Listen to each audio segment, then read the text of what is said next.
আসমানিকে দেখতে যদি তোমরা সবাই চাও, রহিমউদ্দিনের ছোট্ট বাড়ি রসুলপুরে যাও। ফরিদপুর শহরের কাছে ঈশান গোপালপুর ইউনিয়নের রসুলপুর গ্রামে বিয়ে করেছিলেন কবি জসিমউদ্দিনের ভাই। তার শ্বশুরবাড়ি বেড়াতে গিয়ে কবির সাথে দেখা হয় ছোট্ট দরিদ্র কিশোরী আসমানির। পরবর্তীতে এই কিশোরীকে নিয়েই কবি লিখেছিলেন তার অমর কবিতা আসমানি। বাড়িতে নয় পাখির বাসা, বেন্না পাতার ছানি।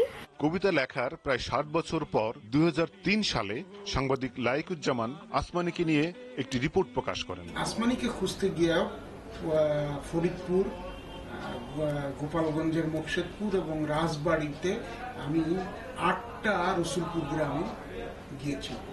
একজন পরিচিত লোক বললেন যে আসমানি এই রসুলপুর গ্রামে। লোকজন বলল যে এই আসমানি এবং এইখানে কবি জসিমউদ্দিনের বড় ভাইয়ের শ্বশুর বাড়ি। পরবর্তীতে আসমানিকে প্রথম জনসম্মুখে তুলে ধরে ফরিদপুর সাহিত্য পরিষদ। বিভিন্ন অনুষ্ঠান আদিতে, এমনকি জসিমপল্লী মেলায় তাকে নিয়ে আমরা অনুষ্ঠান করি।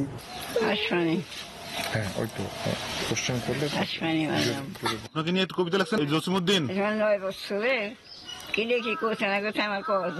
2003 সালে আমরা পক্ষকাল ব্যাপী জসিম মঞ্চে আসমানি, হাজরা বিবি এবং একজন আদর্শ কৃষক গনি মিয়াকে আমরা উপস্থিত করেছিলাম। আসমানির ভাগ্যে সুদিনের হালকা হাওয়া বইতে শুরু করলো। 2006 সালে তার কুড়ে ঘরের জায়গায় একটি সেমি পাকা ঘর, বিদ্যুৎ, হালের বলদ সহ অনেক কিছুই করে দিলেন জসিম ভক্তরা। কিন্তু অভাব আর অসুখ তার পিছু ছাড়েনি।